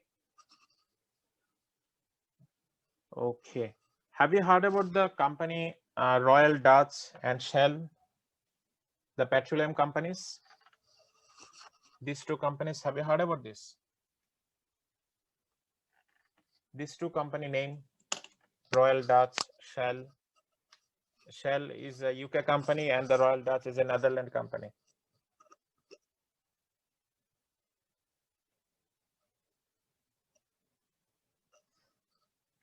Okay, so these two companies were merged on a 60-40 basis.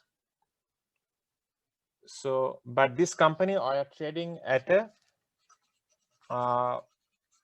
separately. Royal Dutch was trading at a Netherlands market or Dutch market.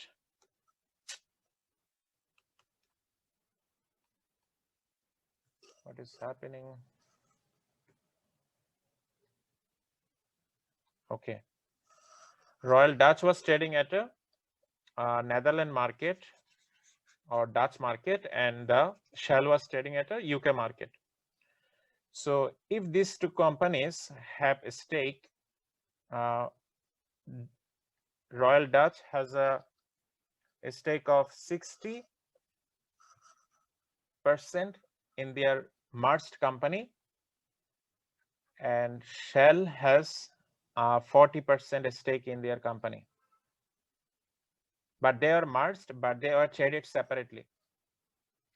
In that case, what do you think? If Shell is traded at a 1 taka, the Royal Dutch should be traded at a 1.5 taka?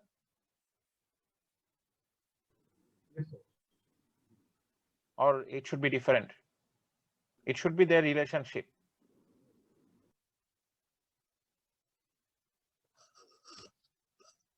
I see no response. It should be the same. এটাই হওয়ার কথা, রেশিওটা এটাই হওয়ার কথা। It should be the parity. It should be the parity price, right? Okay. Or wherever they are traded. If this company traded in the Dhaka Stock Exchange also, it should be traded at a 1.5 times of Shell. But it has been observed that for long years from their announcement of March, you see from this time to from 1980 to 1994, you see their deviation of what? Deviation of their price from parity ranges from negative 35%, maximum more than 35%, and here you see the deviation above or close to 10%. It happened in our market, or it happened in Netherlands and UK market? It happened in Dutch market, it happened in London market. Okay, so it is one. And another one I like to conclude, that is the have you heard about this company name 3M?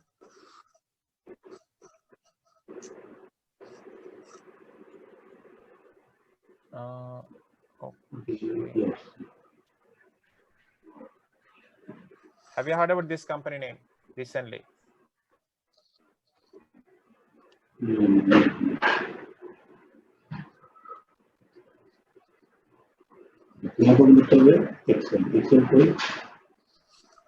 I'm listening to some noise. No response.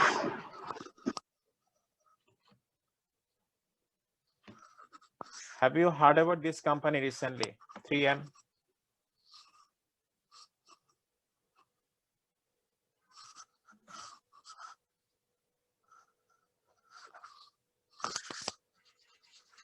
Okay.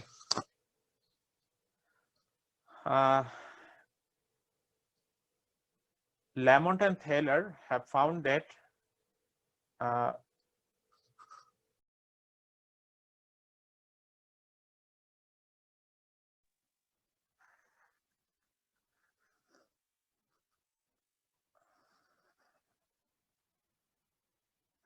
are you listening to me?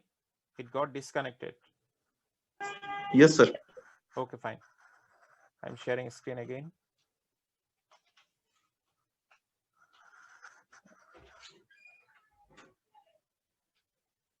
Uh,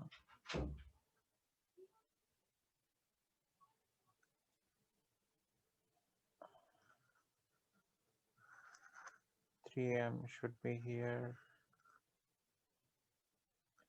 Yeah. So in March 2000, 3M company, what they did, 3Com company sold its 5% of subsidiary. This is the subsidiary company PAM in an IPO, and they have retained ownership of the remaining 95%. So which they plan to sell later, giving out 1.5 PAM shares for each share of 3Com owned. So you see that you can either buy palm directly, you can buy the palm directly from an IPO because 5% of the palm has been carved out by their parent company. And another option is that you can hold 3Com company share. And if you hold the 3Com company share, how much palm you will get? If you hold the 3Com company, how much palm you will get based on their plan? 1.5. 1.5 times. 1.5 palm share. Okay.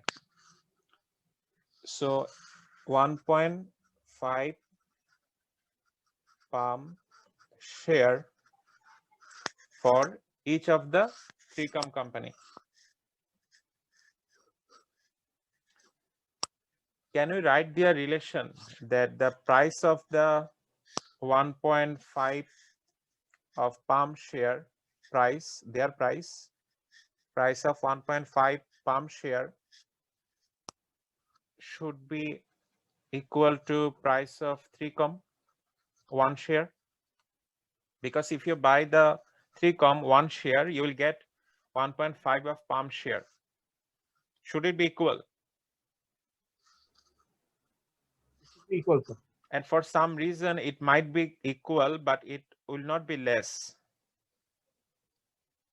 Have we got it? Because this company is a parent company. 3Com company is a parent company, and this company is a subsidiary company. Okay. So this relation, okay. But it has been observed that after the first day of the palm trading, palm was trading.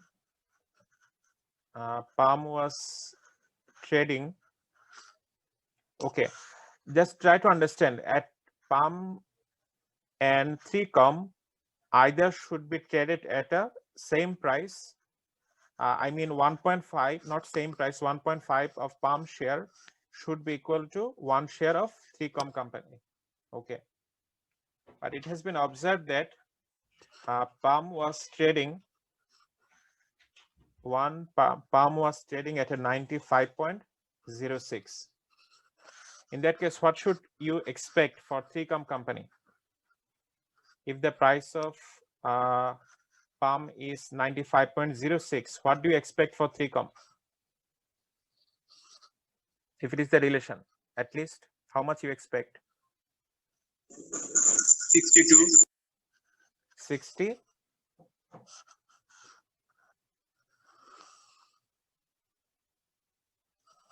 Note that it is 1 share price of palm.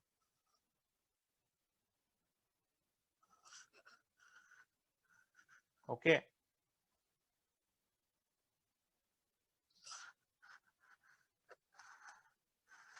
And 1.5 of palm share will be how much? 95.06 into 1.5. If I think of 1.5 palm share, it will be how much? 140 something, 142. 140, 2.5. Is it? Do you have calculator? Yes, sir. Yeah. How much?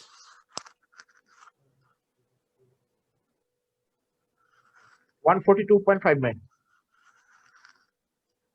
142.59. Okay, this one. Okay. Now tell me, what should be the minimum price of palm? Sorry, 3Com. This one or different from this? The minimum price of 3Com should be 142.59. Yes, sir. Do you know at which price 3Com was trading at the same time when palm was trading at a 95.06?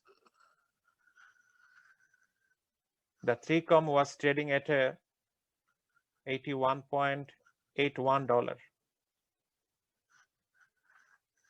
when Palm was trading at a 95.06 per share.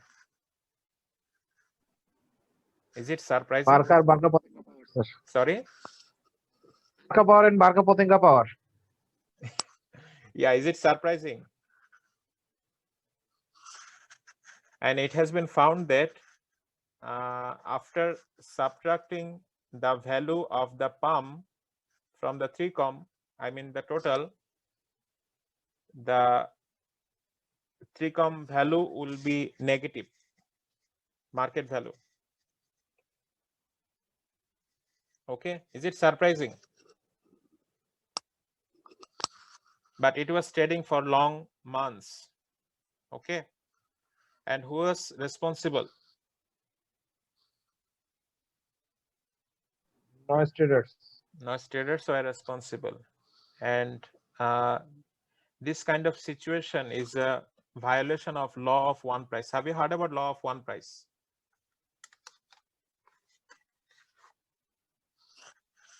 Have you heard about law of one price?